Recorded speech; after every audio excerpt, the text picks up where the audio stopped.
Hello and welcome to remedial chemistry. तो आज हम लोग ऑर्गेनिक का थर्ड लेक्चर पढ़ने वाले हैं 12th क्लास का। तो इससे पहले दो लेक्चर्स अपलोड हो चुके हैं। फर्स्ट लेक्चर में मैंने बहुत बेसिक्स से ऑर्गेनिक को स्टार्ट किया है, क्योंकि एम हमारा ये रहेगा कि पूरी ऑर्गेनिक हम बहुत अच्छे से समझ सकें। ठीक है, तो मैंने सबसे पहले उसमें बेसिक्स बताए हैं कि ऑर्गेनिक के बेसिक्स क्या ज़रूरी हैं, जो 11th क्लास में हम लोग पढ़ते हैं और यहाँ 12th में काम आने वाले हैं। तो सबसे पहले आप उसको देख लो, ताकि जब हम यहाँ पर पढ़ें न्यूक्लियोफाइल्स, इलेक्ट्रोफाइल्स, जो भी कुछ नए टर्म्स आए वो बिल्कुल भी नए आप लोगों के लिए नहीं रहें, क्योंकि वो 11th क्लास में हम लोगों ने पढ़े थे, बट हम लोग कहीं ना कहीं उसे भूल गए थे। दूसरा लेक्चर जो मैंने डाला हुआ है वो अपलोड हुआ है, उसमें जहाँ पर हेलो एल्केन्स और हेलो एरीन्स की नेमिंग्स के बारे में थोड़ा कुछ बताया गया है। तो वो कुछ बेसिक पार्ट था हेलो एल्केन्स स्टार्ट करने के लिए। तो आज फाइनली हम प्रिपरेशन स्टार्ट करेंगे और आगे कंटिन्यूअसली हम उसको करते रहेंगे। तो यहां से फाइनली अब आप लोगों का ऑर्गेनिक हम कह सकते हैं हेलो एल्केन्स और हेलो एरीन्स से स्टार्ट होगा, जिनको नेमिंग वगैरह का आइडिया है। तो चलिए स्टार्ट करते हैं। तो सबसे पहले हम बात करते हैं क्लासिफिकेशंस की। तो सबसे पहली हेडिंग हम लोग डालेंगे क्लासिफिकेशन। तो इससे पहले वाली वीडियो में मैंने थोड़ा बहुत क्लासिफिकेशन के बारे में बताया है, तो थोड़ा देखते हैं कि और क्या क्या क्लासिफिकेशन हो सकते हैं। तो पहला क्लासिफिकेशन मैं करना चाहूंगा प्राइमरी, सेकेंडरी और टर्शरी के बेसिस पे। तो प्राइमरी, सेकेंडरी और टर्शरी क्या होते हैं वो देखते हैं। तो ये है हमारा प्राइमरी। प्राइमरी को हम लिखेंगे इस तरह से, फर्स्ट डिग्री। इसका कहने का मतलब ये होगा RCH2X। X यहाँ पे क्या है, कोई हेलोजन है, जैसा मैंने हेलो एल्केन्स में इंट्रोडक्शन बताया था कि हेलो एल्केन्स क्या होते हैं। ठीक है, कि एक हेलोजन एटम जुड़ा होगा एल्केन्स के साथ। तो यहाँ पे एक जुड़ा हुआ है, तो इस CH2 के साथ सिर्फ एक R है, तो इसको हम क्या कहते हैं, प्राइमरी कहते हैं। फिर दूसरा हमारा आता है सेकेंडरी। तो अगर हम सेकेंडरी की बात करते हैं तो इसको पढ़ा जाता है 2 डिग्री। 2 डिग्री में क्या होगा, एक कार्बन के साथ इस बार कितने R जुड़े होंगे, 2। ये R सेम भी हो सकते हैं और डिफरेंट भी हो सकते हैं, तो मैंने डैश करके रिप्रेजेंट कर दिया है। और ये आगे आपका कोई halogen atom, fluorine, chlorine, bromine, iodine, ये कोई भी हो सकता है। फिर तीसरा आता है टर्शरी।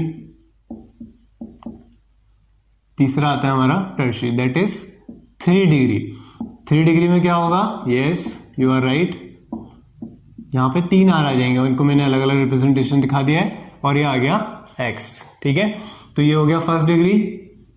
2 चेन लगी हुई है हमारे पास, 2 degree, and this is 3rd degree. अब सेम और डिफरेंट कैसे हो सकते हैं, यहां पे तो किसी को कोई प्रॉब्लम नहीं आएगी।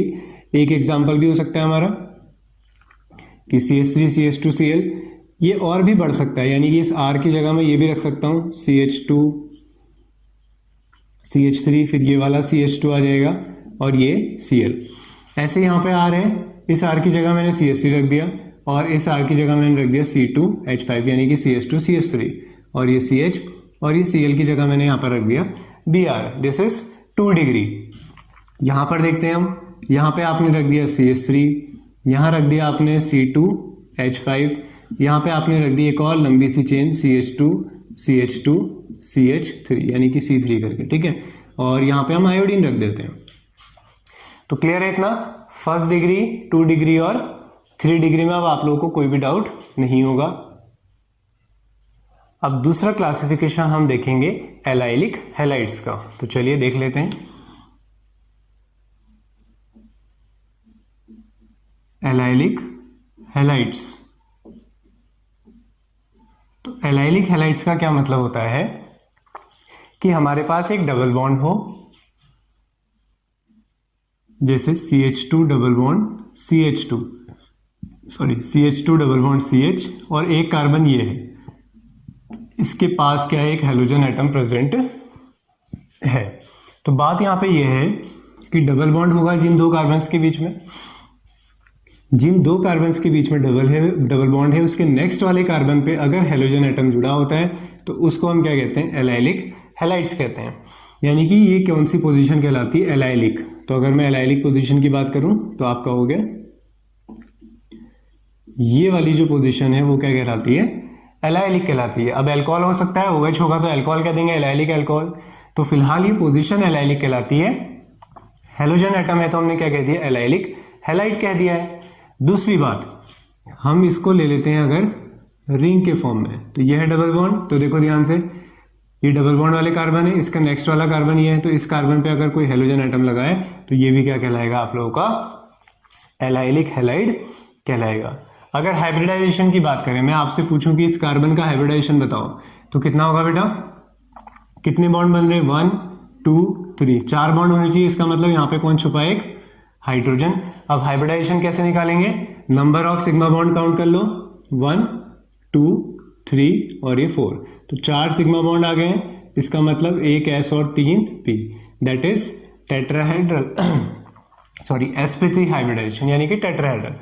तो ऐसे ही आप यहाँ पे भी निकाल सकते हो, ठीक है। तो ये था तुम्हारा दूसरा क्लासिफिकेशन, एलाइलिक हैलाइड। अब देखते हैं इसके बाद हम बेंजाइलिक हैलाइड। तो अब हम देखते हैं बेंजाइलिक हैलाइड्स। अब बेंजाइलिक हैलाइड्स बहुत इंटरेस्टिंग है, ये बहुत काम आने वाले हैं आपके। पहला है हमारे पास बेंजीन के ऊपर CH2 और ये X, तो इस पोजीशन को क्या कहलाते हैं, बेंजाइलिक कहा जाता है, ठीक है। तो ये हमारा है बेंजाइलिक पोजीशन। तो देखो इसका नाम क्या होता है, अगर मैं X की जगह Cl रख दूं तो इसे हम पढ़ेंगे बेंजाइल क्लोराइड। अगर इसी रिंग में हम क्या करें, एक और हेलोजन एटम अगर ऐड कर देते हैं, तो ये वाला जो सिस्टम बनेगा हमारा, इसको हम पढ़ते हैं बेटा बेंजल क्लोराइड। डाई ट्राई कुछ लगाने का जरूरत नहीं है, ये बेंजल ही बता रहा है कि कुछ इस तरह का सिस्टम हमारे पास होगा। अगर एक और रिंग हम बनाते हैं और उसके साथ 3 Cl हम जोड़ते हैं, तो अगर 3 Cl आप जोड़ोगे तो इस फॉर्म को पढ़ा जाता है बेंजो। क्या पढ़ेंगे बेटा इसे, हम इसे पढ़ेंगे बेंजो। तो Cl है अगर, तो बेंजो क्लोराइड, OH होगा बेंजो अल्कोहल। तो इस तरह से इनकी नेमिंग होती है, ठीक है। तो समझ गए इसको। तो बेंजाइलिक हैलाइड्स के अंदर ये चीजें हम लोगों ने इसके साथ देख ली हैं कि और क्या क्या हम समझ सकते थे। अब हम देखेंगे विनाइलिक हैलाइड्स। तो अब हम देख रहे हैं विनाइलिक हैलाइड्स, और दूसरा हम देखेंगे एराइल हैलाइड्स। अब विनाइल पोजीशन कौन सी होती है, डबल बॉन्ड के ही जो कार्बन होता है उसी को हम क्या कहते हैं, विनाइलिक हैलाइड्स कहते हैं। डबल बॉन्ड वाले कार्बन है, देखो कैसे, CH2 डबल बॉन्ड CH, तो इसी डबल बॉन्ड वाले कार्बन पे हमने क्या लगा दिया, एक हेलोजन एटम। यहां पे भी लगा दोगे तो सेम रहेगी बात है, ठीक है। तो ये रिप्रेजेंटेशन हो गया। वो दूसरे वाले में ध्यान रखना, उसमें क्या था, CH2 डबल बॉन्ड CH, फिर एक और कार्बन था, तो इसको हमने कहा था एलाइलिक। तो दोनों में फर्क है, ठीक है, इसको ध्यान रखोगे। ये वाला कौन सा था, ये था एलाइलिक, और ये कौन सा है आपका, ये है आपका विनाइलिक। क्लियर हो गया। दूसरा देखते हैं एराइल हैलाइड्स। एराइल हैलाइड्स, तो एराइल हैलाइड्स पे तो हमें बहुत काम करना है, ठीक है, कि बेंजीन के साथ कोई हेलोजन एटम हम लगा देते हैं। बेंजीन के साथ के इवन हम किसी और के साथ भी लगा सकते हैं, जैसे Cl है तो क्लोरोबेंजीन कह देंगे। पहले से यहां पर हमारे पास CH3 था जिसको आप टॉलुइन पढ़ते हो, कोई और Cl लगा दिया आपने कहीं और पोजीशन पे, तो ये भी क्या कहलाते हैं, आपके एराइल हैलाइड्स कहलाते हैं। तो यहां तक बातें क्लियर हो गई होंगी, तो आगे कंटिन्यू करते हैं इसको हम। अब नेक्स्ट हम देखने वाले हैं नेचर ऑफ CX बॉन्ड, यानी कि कार्बन और हेलोजन के जो बॉन्ड होते हैं उनका नेचर कैसा होता है, ठीक है। चलिए समझते हैं। तो अब हम देख रहे हैं नेचर ऑफ CX बॉन्ड, यानी कि कार्बन और हेलोजन के बीच का जो बॉन्ड होता है उसके बारे में हम लोग बात करेंगे। अगर हमारे पास है CH3 और ये है F, फिर हमारे पास है CH3 और ये है Cl, हमारे पास है CH3 और ये है Br, और हमारे पास है CH3 और हमारे पास है I। तो बिल्कुल आप लोगों के जहन में एक क्वेश्चन जरूर आया होगा कि सर आपने ये लेंथ में इतना फर्क क्यों किया है, कि F का बॉन्ड आपने स्मॉल दिखाया है, Cl का थोड़ा सा लार्ज किया है, Br का और लार्ज और I का और ज्यादा लार्ज। क्योंकि हमें पता है CH3 का साइज तो फिक्स हो गया है, लेकिन फ्लोरीन से, क्लोरीन से, ब्रोमीन से आयोडीन में अगर हम जाते रहे, फ्लोरीन टू आयोडीन हम जा रहे हैं, तो साइज क्या हो रहा है बेटा, यहाँ पर साइज इंक्रीज हो रहा है। तो अगर साइज इंक्रीज होगा, लेट सपोज ये था आपके पास CH3 और ये था F, तो बॉन्ड लेंथ क्या हो गई, इतनी हो गई। ये था CH3, अब F से आप आ गए Cl में, तो Cl का साइज थोड़ा बढ़ गया। तो अब बताओ मुझे बॉन्ड लेंथ बढ़ी नहीं बढ़ी। फिर आपने कहा CH3, अब मैं आ जाता हूँ I में, तो आपने कहा I का साइज तो बहुत बड़ा है, तो अब बताओ बॉन्ड लेंथ सबसे ज़्यादा बढ़ गई। ठीक है, तो साइज क्या हो रहा है, इंक्रीज। जैसे जैसे आप नीचे जा रहे हो तो साइज इंक्रीज होगा, इसका मतलब क्या होगा, बॉन्ड लेंथ ऑल्सो इंक्रीज। अगर बॉन्ड लेंथ बढ़ गई तो सबसे आसान किसको ब्रेक करना होगा, इस वाले को, क्योंकि लेंथ जितनी ज्यादा होगी उसे ब्रेक करने के लिए उतनी कम एनर्जी लगेगी। इसका मतलब बॉन्ड डिसोसिएशन एंथैल्पी या फिर bond enthalpy decreases, less energy required to break the CH3I bond. अब हम इसके नेचर की बात करते हैं, यानी कि ये पोलर है या फिर नॉन पोलर है, वही ज्यादा इंटरेस्टिंग पॉइंट है। अब हम बात करते हैं डाउन टू ग्रुप और क्या चेंजेस हो रहे हैं। अगर मैं आपसे पूछूं कि डाउन टू ग्रुप इलेक्ट्रोनेगेटिविटी में क्या फर्क हो रहा है, तो आपका आंसर होगा sir electronegativity down to group क्या हो रही है, डिक्रीज हो रही है। यानी कि फ्लोरीन सबसे ज्यादा इलेक्ट्रोनेगेटिव है और आयोडीन सबसे कम इलेक्ट्रोनेगेटिव है। CH3 का नेचर तो सब जगह सेम है, तो कार्बन की इलेक्ट्रोनेगेटिविटी तो कम होती है, फ्लोरीन की ज्यादा है, तो कार्बन तो इलेक्ट्रॉन दे देगा, फ्लोरीन को भी देगा, Cl को भी देगा, Br को भी देगा और I को भी देगा। लेकिन फ्लोरीन की अट्रैक्शन पावर बहुत ज्यादा है, क्लोरीन की थोड़ी कम है, ब्रोमीन की थोड़ी और कम है, आयोडीन की बहुत कम है। तो अगर इसकी अट्रैक्शन पावर बहुत अच्छी है तो इस पर बहुत अच्छा नेगेटिव जनरेट होगा और इस पर बहुत अच्छा पॉजिटिव। यहाँ पे बहुत वीक नेगेटिव और बहुत वीक पॉजिटिव, तो सबसे ज्यादा पोलर नेचर का कौन होगा, F। तो इसका मतलब डाउन टू ग्रुप पोलैरिटी क्या होती है बेटा, वो होती है डिक्रीज। क्लियर है इतनी बातें, ठीक है। तो डाउन टू ग्रुप आप जैसे जैसे जाते जाओगे तो पोलैरिटी क्या होगी, डिक्रीज होगी। तो देख लो आप, फ्लोरीन सबसे ज्यादा इलेक्ट्रोनेगेटिव है तो सबसे ज्यादा अट्रैक्ट करेगा, तो इस पे बहुत अच्छा पॉजिटिव आएगा, इस पे नेगेटिव, तो ये सबसे ज्यादा क्या होगा, पोलर होगा। तो ये है आपके CX बॉन्ड का नेचर। तो ये मोर पोलर है और ये लीस्ट पोलर है। ठीक है, तो पोलैरिटी समझ गए। अब पोलैरिटी से रिलेटेड कोई भी क्वेश्चन पूछा जाए उसमें कोई भी प्रॉब्लम अब आपको नहीं आने वाली है। चलिए अब हम इसके बाद बात करते हैं मेथड ऑफ प्रिपरेशन की। तो अब हम स्टार्ट करते हैं मेथड ऑफ प्रिपरेशन। तो यहाँ से अब हमारी रिएक्शंस शुरू होने वाली है। ठीक है, दैट मीन्स आप कह सकते हो जिसको आप लोग ऑर्गेनिक मानते हो वो अब स्टार्ट करने वाले हैं हम रिएक्शंस। ठीक है, तो हेडिंग डाल लीजिए मेथड ऑफ प्रिपरेशन।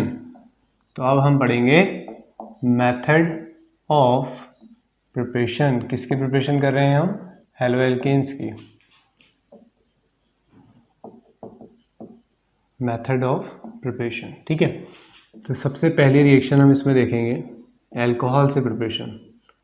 तो ROH अल्कोहल का फॉर्मूला, इसकी रिएक्शन करा दो HCl से in presence of anhydrous ZnCl2, dry होगा यानी कि, ठीक है। तो एनहाइड्रस ZnCl2 की प्रेजेंस में इसकी रिएक्शन करा दो, तो क्या बन जाएगा यहाँ से, देखो 1 सेकेंड, चलो। तो यहां से मिलेगा तुम लोगों को क्या बाहर हो रहा है यहाँ से, तो यहां से आप लोगों को दिखाई दे रहा होगा कि यहां से बाहर हो रहा है H2O। तो H2O यहाँ से बाहर हो जाएगा, तो क्या बनेगा देखिए। तो H2O अगर हम यहाँ से बाहर कर देते हैं तो हमारे पास आता है RCl, और क्या बाहर हो गया है, H और OH को मिलाओगे तो क्या बनेगा H2O, तो ये बन गया हमारा RCl। एग्जाम्पल रख सकते हो आप यहाँ पे CH3OH plus HCl in presence of anhydrous ZnCl2। CH3OH का नाम, ठीक है, एग्जाम में भी नेमिंग लिखनी है आपने, मिथाइल अल्कोहल। अब इनके नेम लिखोगे चल जाएगा, ठीक है।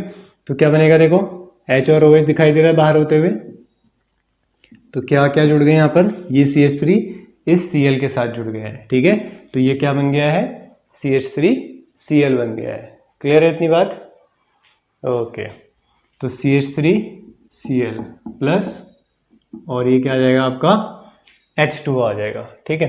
तो दूसरी मेथड देखते हैं। तो दूसरी मेथड में क्या नजर आता है हम लोगों को, दूसरी मेथड में हम देखते हैं ROH प्लस, इसकी रिएक्शन करा दो आप HBr से in presence of concentrate H2SO4। तो बहुत सारे स्टूडेंट्स का क्वेश्चन यही होता है कि क्या सर कैटलिस्ट रखना ज़रूरी है, रखेंगे तो मार्क्स मिलेंगे या नहीं मिलेंगे। तो बिल्कुल बेटा कैटलिस्ट रखना बहुत ज़रूरी है, नहीं तो मार्क्स डेफिनेटली कटेंगे, ठीक है। तो in presence of concentrate H2SO4, reaction का मतलब है ये चीज़ें मिलाई हैं तब बना है। अब ये मिलाओगे नहीं तो रिएक्शन हो ही नहीं रही है, इसका मतलब। तो यहाँ पे भी क्या होगा, HOH बाहर हो जाएगा, क्या बन जाएगा RBr प्लस H2O। यहाँ पे भी एग्जांपल ले लेते हैं, CH3 CH2OH, इस बार हमने इथाइल अल्कोहल ले लिया है, HBr in presence of concentrate H2SO4।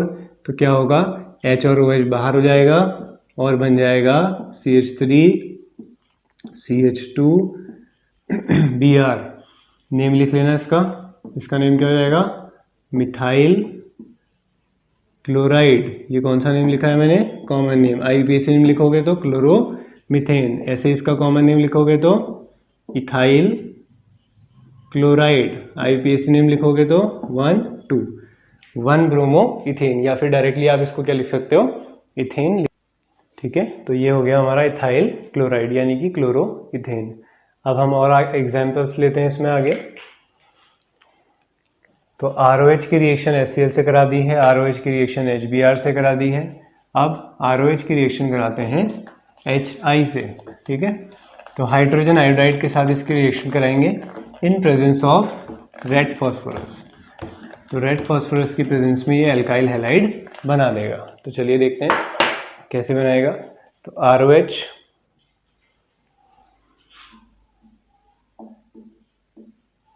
Plus I2 in presence of red phosphorus, I2 के साथ करेंगे, ठीक है।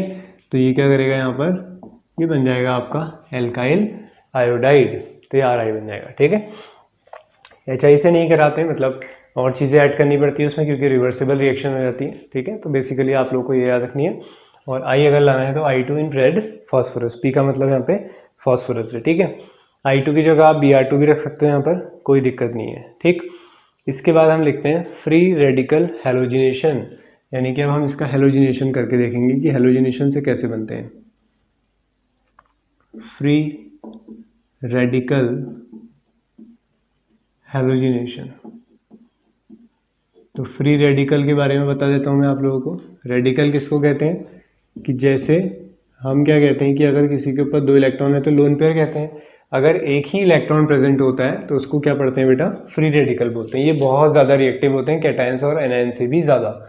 तो फ्री रेडिकल मैकेनिज्म, तो पहले रिएक्शन देख लेते हैं।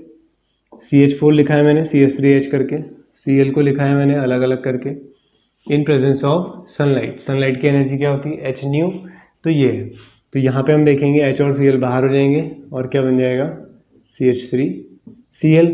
अगर इसकी रिएक्शन फर्दर हम किससे कराएं, Cl2 से इन प्रेजेंस ऑफ सनलाइट, तो क्या होगा, यहाँ से एक H और यहाँ से एक Cl फिर से बाहर हो जाएंगे। जब कोई चीज़ बाहर हो तो उसको आप डैश करके लिखोगे तो वो अच्छा तरीका माना जाता है। तो यहाँ से एक H कम हो जाएगा तो ये CH2 हो जाएगा, एक Cl पहले से था, एक Cl और आ जाएगा क्योंकि 2 Cl थे, एक Cl बाहर चला गया, एक Cl आ गया है, ठीक है। फिर दोबारा कराओगे Cl2 in presence of sunlight, तो इस बार भी क्या होगा, ये H और ये Cl बाहर हो गए, तो एक Cl आकर जुड़ जाएगा यहाँ पर, तो क्या बचा CH Cl Cl और एक Cl यहाँ पर।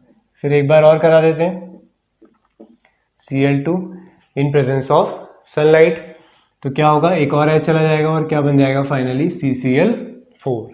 अब ये रिएक्शन आप लोगों ने शायद देखी भी होंगी इससे पहले की क्लासेस में, अगर नहीं भी याद है। इसका नाम पता है मिथाइल क्लोराइड, इसको क्या कहोगे 2 क्लोरीन है तो डाई क्लोरो, एक कार्बन है मीथेन, तो ये हो जाएगा डाई क्लोरो मीथेन। कितने क्लोरीन है? 3, तो इसका नाम हो जाएगा ट्राई क्लोरो मीथेन। और किस नाम से जानते हो इसे? CHCl3। क्या नाम से जानते हैं हम इसे? इसे हम जानते हैं क्लोरोफॉर्म। तो बहुत सुना होगा आप लोगों ने क्लोरोफॉर्म। लास्ट, जैसे ट्राइक्लोरो कहा है हमने मीथेन इसको, ठीक है, तो वैसे इसका नाम भी लिख सकते हो आप टेट्राक्लोरोमीथेन। बाकी मैं दूसरा नाम लिख देता हूँ यहाँ पर, कार्बन, जो कॉमन नेम है इसका, कार्बन टेट्रा क्लोराइड। तो क्या पढ़ते हैं हम इसे? Carbon tetra chloride. क्लियर है इतनी बातें? तो ये था हमारा रिएक्शन। अब देखते हैं इसकी मैकेनिज्म कैसे होती है। ठीक है, मैकेनिज्म समझते हैं। बहुत कुछ ज़्यादा नहीं है, बस छोटे से स्टेप है। मैकेनिज्म नहीं भी कहोगे तो भी चल जाएगा उसे। तो पहले Cl क्या होगा? सनलाइट के प्रेजेंस में फ्री रेडिकल बनाता है,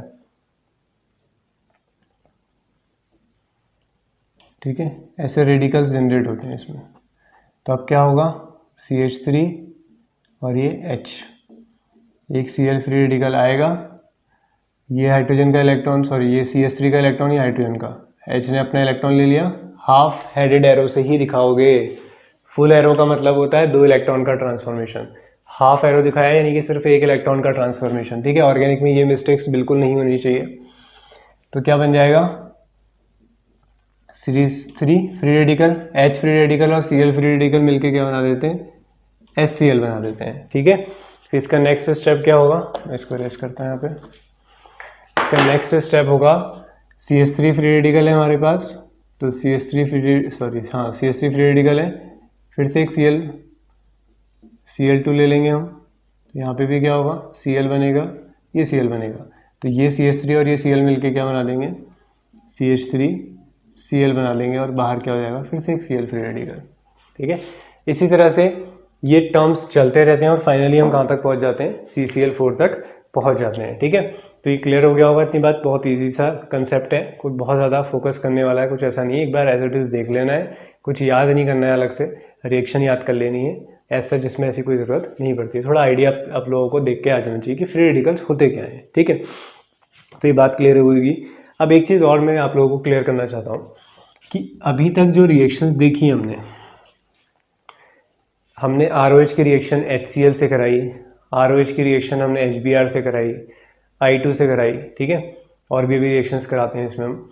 तो यहाँ पे हम देख रहे हैं कि हम यहाँ पर क्या यूज़ नहीं कर रहे थे। जो मैंने एग्जांपल्स दिए हैं उसमें कोई एरोमेटिक एग्जांपल नहीं लिया है मैंने। एरोमेटिक एग्जांपल नहीं लेने का रीज़न ये है कि अगर आप R की जगह बेंजीन ले लेते हो, एरोमेटिक का मतलब क्या है? R की जगह आपने बेंजीन ले लिया, तो R की जगह अगर आप बेंजीन ले लेते हो तो वहाँ पे हमें एक प्रॉब्लम आ जाती है कि जैसे देखो अभी तक ROH था, तो आप रिएक्शन करा रहे थे इजीली HCl से, तो आपने कहा कि H और OH बाहर हो जाएंगे और H2 वगैरह बन जाएगा। अब मैं कहता हूँ आपसे यहाँ पे R की जगह रख दो बेंजीन, आपने कहा सर बेंजीन रख लेते हैं, और मैंने कहा ये ठीक है OH। अब कोई कराए रिएक्शन HCl से, ठीक है, अब वो कहे देखने में तो ठीक लगेगा, क्योंकि देखने से थोड़ी बनती है ऑर्गेनिक रिएक्शन के बेसिस पे बनती है, तो देखने में लग रहा है कि OH और H है। तो ऐसे ही मिस्टेक्स बच्चे करते हैं जब वो कन्वर्जन करते हैं। उनको देखने में तो लगता है कि वाटर रिएक्शन करके ये बना देगा, लेकिन एक्चुअल में ऐसा होना भी तो चाहिए ना, ऑब्जर्वेशन आनी चाहिए ऐसी, ठीक है, क्योंकि इतना डेप्थ में तो तुम उसके रीज़न नहीं पढ़ सकते हो। तो आपको सही रिएक्शंस याद होना बहुत ज़रूरी है, इसलिए मिस्टेक्स बहुत ज़्यादा होती हैं ऑर्गेनिक में, कि बच्चों को लगता है कि हम इससे रिएक्शन कराएंगे और ये चला जाएगा। जैसे अब किसी ने कॉन्सेप्ट सीखा H और OH चले जा रहे हैं बाहर, वो यहाँ भी अप्लाई करेगा, क्या H और OH चलेगा, Cl आ गया, क्या दिक्कत है? बट ऐसा नहीं है, जो रिएक्शन नहीं होती है हर चीज़ के पर्टिकुलर रीज़न होते हैं। बट सब अगर यहाँ पे तुम रिएक्शंस के बारे में ज़्यादा पढ़ोगे, रीजंस के बारे में कम पढ़ोगे, ठीक है। जैसे जैसे हायर क्लासेस चलती जाती हैं वहाँ पे हम रीज़न पढ़ते हैं, हम पॉसिबिलिटी पढ़ते हैं कि क्या क्या बन सकता था, या साइंटिस्टों ने पहले क्या क्या बना के देखा है, ठीक है। अगर ये चीज़ें अभी से बताने लगे, मैकेनिज्म बनाने लगे कि एक्चुअल में प्रोसेस है क्या, क्योंकि मैकेनिज्म वहाँ तक पहुँचा देती है कि ये चीज़ें क्यों बनी है, अगर वो सिखाने लगे तो फिर अगर हम केमिस्ट्री में कहें कि सिर्फ ऑर्गेनिक रख दी जाए तो वो भी कम पड़ जाएगी, ठीक है। इसलिए रिएक्शनों को समझना है, जितनी चीज़ें तुम लोगों के मैकेनिज्म के थ्रू समझाने की होगी तो डेफिनेटली मैं आप लोगों को समझा दूंगा। तो यहाँ पे बात क्या है, यहाँ पे ऐसा क्यों नहीं हो रहा है, ये है लोन पेयर। अब हमें पता है कि बेंजीन रिंग क्या दिखाती है, रेजोनेंस। तो ये लोन पेयर यहाँ आएंगे और ये वाला बॉन्ड यहाँ ब्रेक होगा, फिर ये यहाँ ब्रेक होगा, ये यहाँ रेजोनेंस चल रहा है। अगर मैं पहला स्टेप बनाऊँ इसका तो वो कुछ ऐसा दिखाई देगा, ये वाला इलेक्ट्रॉन यहाँ शिफ्ट विथ 2 नेगेटिव और यहाँ पे क्या आ गया, double bond. Oh my god, double bond आ गया है। तो अगर डबल बॉन्ड करेक्टर आ गया है तो हम इसको कैसे ब्रेक कर सकते हैं? हम तो यहाँ पे कह रहे हैं H और OH यानी कि इस बॉन्ड को ब्रेक करने की बात कर रहे हैं, लेकिन डबल बॉन्ड करेक्टर आने की वजह से ये बॉन्ड क्या हो जाता है, स्ट्रॉन्ग। तो रीजन लिख लोगे, रीजन लिख लेना है आपको कि यहाँ पर हम एराइल हैलाइड्स यानी कि एरोमेटिक हैलाइड्स यूज नहीं करते हैं because of double bond character. ठीक है, तो डबल बॉन्ड कैरेक्टर की वजह से हम इनको यूज नहीं करते हैं क्योंकि वो इसके बॉन्ड को ब्रेक नहीं कर पाएंगे। तो अगर किसी के दिमाग में क्वेश्चन आया कि अगर हमें Cl लाना है तो कैसे लाएंगे, तो वो हम आगे के रिएक्शंस में पढ़ेंगे जब उसका टाइम आएगा। तब कुछ और रिएक्शन देख लेते हैं प्रिपरेशन में ही। ROH प्लस PCl3, तो PCl3 से इसकी रिएक्शन कराते हैं। PCl3 क्या होता है, फॉस्फोरस ट्राइक्लोराइड। ठीक है, तो क्या होगा, एक बनेगा RCl, ये तुम लोगों को याद करनी पड़ेगी, एक बनेगा POCl3 और एक बनता है HCl। क्या ये बैलेंस है, चेक करो देखो। RCl 3 Cl थे, एक Cl इसने ले लिया, एक बचा P, वो ये लिख दिया है, एक बचा O, मैंने ये लिखा है। ठीक है, sorry PCl5, it should be 5। ठीक है, तो एक Cl चला गया, 4 Cl बचे, 3 Cl यहाँ आ गए, एक Cl यहाँ आ गया, 5 Cl हो गए। तो POCl3 phosphorus oxy chloride, HCl का नाम तुम्हें पता है, तो ये बनता है। ठीक है, अब इसी की रिएक्शन हम करा देते हैं किससे, PCl3 से। तो इसकी रिएक्शन हम कराते हैं अब PCl3 से। तो अब क्या बनेगा, अब बनेगा RCl plus H3PO3 plus HCl। बिल्कुल आपको बैलेंस करनी पड़ेगी, तो 3 ROH कर दो यहाँ पर। अगर 3 ROH आप यहाँ पे कर देते हो तो क्या बन जाती है रिएक्शन देखो, और ये रिएक्शन बन जाती है तुम्हारी बैलेंस्ड। 3 R है, यहाँ पे भी 3 कर दो, तो 3 R हो गए हैं। 3 Cl थे, 3 Cl पूरे आ चुके हैं। H कितने बचे हैं देखो, 3 बचे हैं, H3। P कितना बचा है, P 1 बचा है, 1 हो गया। ऑक्सीजन कितने, 3, H3PO3। तो ये बन जाता है हमारा H3PO3, जिसको हम कहते हैं ऑर्थो फॉस्फोरस एसिड, या खाली फॉस्फोरस एसिड भी बोलते हैं, ऑर्थो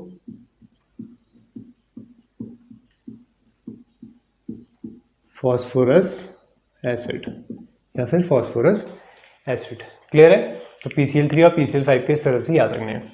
अब वेरी इंपॉर्टेंट, ठीक है, इसको लिखना है नोट्स में। ROH plus SOCl2 in presence of pyridine. तो पायरिडीन की प्रेजेंस में होती है रिएक्शन, कुछ बुक्स में नहीं भी लिखा हुआ मिलेगा तुम्हें। तो ये क्या बनता है, RCl HCl प्लस SO2। तो ये 3 रिएक्शन याद करने वाली मैंने इसलिए अलग से बता दी है। तो ROH प्लस SOCl2, तो देखो ये गया H, ये गया Cl, आ गया Cl, एक Cl बचा है, वो किसके साथ चला गया, R के साथ। SO, एक ऑक्सीजन यहाँ से आया, ये बन गया SO2। अब HCl भी क्या बन रहा है यहाँ पे, गैस। SO2 भी गैस, दोनों बाहर चले गए, बचा कौन, RCl।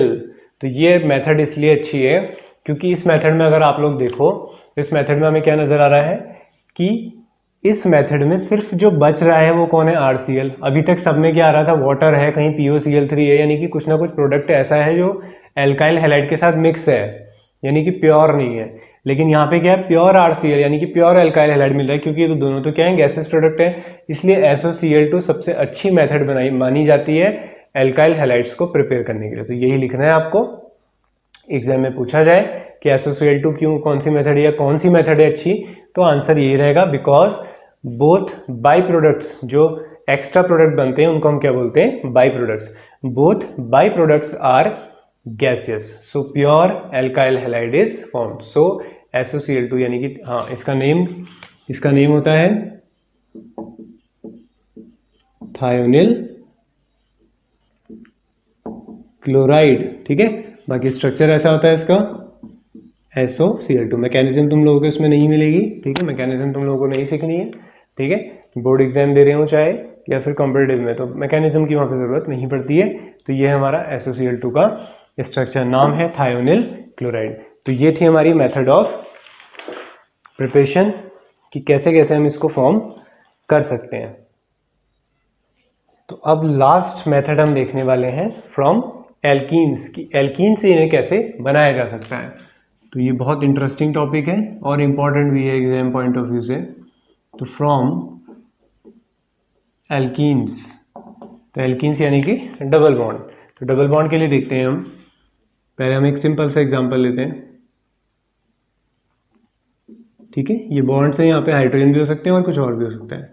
HX, X कोई हेलोजन एटम, तो बॉन्ड को ब्रेक कर दो, एक साइड लगा दो H और एक साइड लगा दो X। तो ये सिंपल बॉन्ड थे पहले से, एक साइड आ गया H, ये सिंपल बॉन्ड थे, यहाँ आ गया X। अब एक जेन्युइन एग्जांपल लें, अगर CH2 प्लस HCl ले लेते हैं। आपने बॉन्ड ब्रेक किया, आपने कहा सर इधर लगाओ H और इधर लगाओ Cl, मैंने कहा चलो ठीक है ऐसे ही कर लेते हैं। CH3 CH2 Cl, किसी ने कहा सर यहाँ Cl लगा देते हैं, यहाँ H लगा देते हैं, मैंने कहा चलो ठीक है ये भी कर लेते हैं। CH2 Cl और ये CH3, क्या कोई दोनों में कोई डिफरेंस है? नहीं है, बिल्कुल सेम है। तो यानी कि यहाँ पर हम H यहाँ लगाएं या यहाँ लगाएं, हमें चेक करने की कोई भी ज़रूरत नहीं पड़ती है। तो कहाँ पे ज़रूरत नहीं पड़ती है हमें चेक करने की? एक एग्जांपल और लेते हैं, CH3 CH double bond CH CH3, यहाँ पर भी मैं HCl से रिएक्शन कर रहा हूँ। अब आप इसको ब्रेक करो, यहाँ H लगा दो और यहाँ Cl, तो मैं मिटा के लगा देता हूँ। तो ये H लग जाएगा यहाँ पे, तो ये क्या हो जाएगा CH2 और ये क्या हो जाएगा Cl। अगर मैं यहाँ Cl लगाता हूँ तो भी वही होगा, क्योंकि नेमिंग में अभी यहाँ से कर रहा हूँ। तो मैं कह रहा हूँ 2-क्लोरोब्यूटेन, अगर मैं यहाँ लगा देता हूँ इसको और यहाँ पे हाइड्रोजन आ जाता है, तो मैं काउंटिंग कैसे करूँगा? 1 2 3 4, अभी भी मैं यही कहूँगा 2-क्लोरोब्यूटेन। इसका मतलब अगर एल्कीन्स कैसे हैं,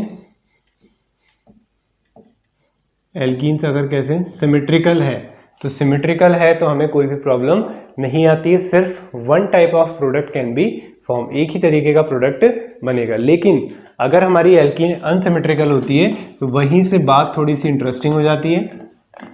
और फिर हमारे काम आते हैं बेसिक्स, जो मैंने आप लोगों से कहा भी है कि मैंने फर्स्ट लेसन में वही चीज़ें सिखाई हैं कि कौन से कार्बोकैटायन स्टेबल होते हैं, कौन से कार्बन आयन स्टेबल होते हैं, प्लस आई इफेक्ट क्या होता है, माइनस आई इफेक्ट क्या होता है, what is nucleophile, what is electrophile, all kinds of basics हम लेकिन उसमें सीखे हैं। तो यहाँ पे अब हम उसको देखते हैं। CH3 CH double bond CH2, तो इस बार अगर हम रिएक्शन कराते हैं HCl से या फिर HBr से, तो दो तरह के प्रोडक्ट्स बनने वाले हैं। अगर मैं यहाँ लगाता हूँ H, तो ये बनेगा CH3 CH2 और ये CH2 और ये Cl। दूसरा प्रोडक्ट क्या बनेगा? CH3 CH और यहाँ पे मैंने लगा दिया Cl और यहाँ मैंने लगाया है CH3। ठीक है, ये दो प्रोडक्ट बन रहे हैं और दोनों के नाम बिल्कुल अलग अलग हैं। अब हमें चेक करना है कि मेजर कौन सा होगा और माइनर कौन सा, यानी कि कौन सा प्रोडक्ट बनना चाहिए। ठीक है, तो इसको बनाने के लिए हम थोड़ी सी मैकेनिज्म में जाते हैं, ज़्यादा नहीं। तो इसकी रिएक्शन हम कराएंगे पहले HCl से। तो एसिड है वो क्या प्रोड्यूस करेगा? पहले H positive ion. H positive ion है, दैट मीन्स ये क्या है? एक इलेक्ट्रोफाइल। इसलिए मैं रिक्वेस्ट कर रहा हूँ, अगर आप लोगों को इलेक्ट्रोफाइल न्यूक्लियोफाइल्स के बारे में नहीं पता है तो आप लोग ज़रूर उस वीडियो को देख लें, it will helpful for you. ठीक है, इलेक्ट्रोफाइल हो गया हमारे पास, यानी कि इसको इलेक्ट्रॉनों की ज़रूरत है। अब इस बॉन्ड को ब्रेक करते हैं, तो मैंने ऐसे किया, यानी कि इस पर मैं नेगेटिव चार्ज बनाने जा रहा हूँ और इस पर पॉजिटिव।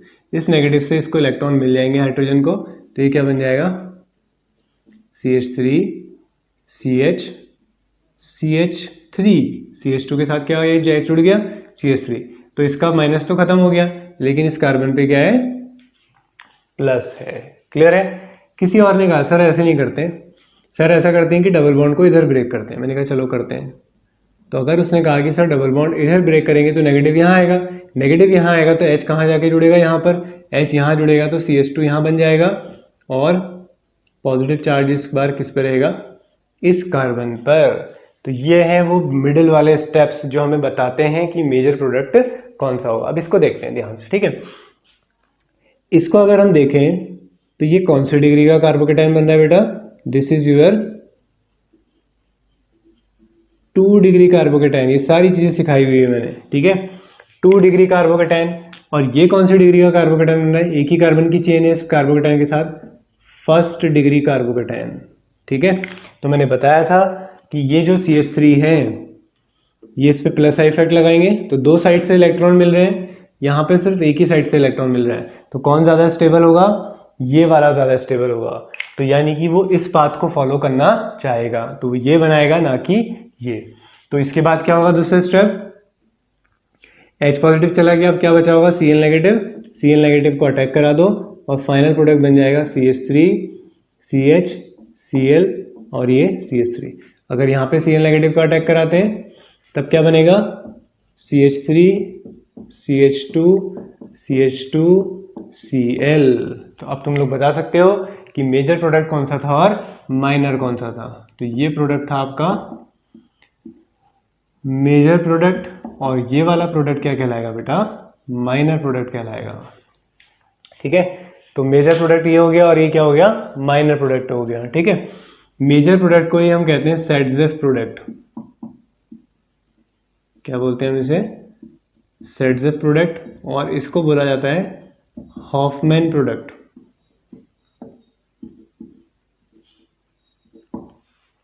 क्लियर है? तो यहां पर हम लोगों की मेथड ऑफ प्रिपरेशन कंप्लीट होती है। एक एग्जांपल मैं लास्ट देता हूं, उसमें कोई मैकेनिज्म या कुछ एक्स्ट्रा नहीं है, तो इसका स्क्रीनशॉट ले लें और साथ साथ नोट कर रहे हैं तो वीडियो को पॉज करें और इसे आप लोग नोट कर लें। तो बहुत इंपॉर्टेंट चीज़ें हैं, कार्बोकेटाइन वगैरह की अंडरस्टैंडिंग बहुत ज़रूरी है आप लोगों की।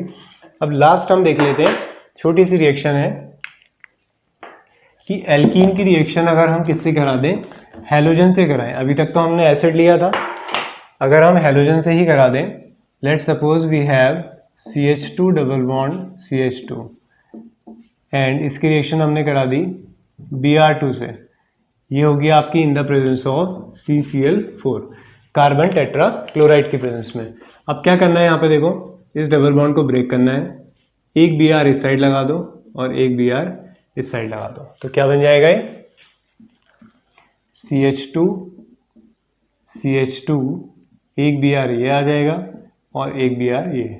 नेमिंग लिख लो इसकी, काउंटिंग कर लेते हैं 1 2। तो क्या नाम हो जाएगा इसका? 1,2 कितने ब्रोमीन है? 2, तो 1,2 डाइब्रोमो, कितने कार्बन दिखाई दे रहे हैं? 2, तो ये हो जाएगा इथेन। 1,2 dibromo ethane. अब दूसरा नाम इसका हम लिख सकते हैं, अगर 2 कार्बन जुड़े हों और अगल बगल पोजीशन पे कोई भी 2 एटम्स इस तरह से जुड़े हों तो इस पोजीशन को बोला जाता है विसिनल। क्या बोलते हैं हम इसे? विसिनल। तो इनको हम विसिनल डाइब्रोमाइड्स भी कह सकते हैं। फिलहाल ये पोजीशन क्या कहलाती है? विसिनल कहलाती है, ठीक है। तो ये थी हम लोगों की last reaction, method of preparation. तो मेथड ऑफ प्रिपरेशन हम लोग कंप्लीट कर लिया है आज। अब नेक्स्ट क्लास में हम आगे देखेंगे फिजिकल प्रॉपर्टीज़ के थ्रू और कुछ नेम रिएक्शंस लेके आएंगे जो इस चैप्टर के। तो नेम रिएक्शंस को हम अलग से करते चलेंगे ताकि आपको जब नोट्स बनाने हो या रिवाइज करना हो तो आपको वो हेल्पफुल रहे, ठीक है। तो रिवीजन करते रहें, नोट्स प्रॉपर बनाते रहें, बहुत बेसिक्स से समझें। तो बेसिक्स को बिल्कुल सीखें, ऑर्गेनिक केमिस्ट्री बहुत आसान हो जाएगी। तो मिलते हैं नेक्स्ट लेक्चर में। Thank you very much.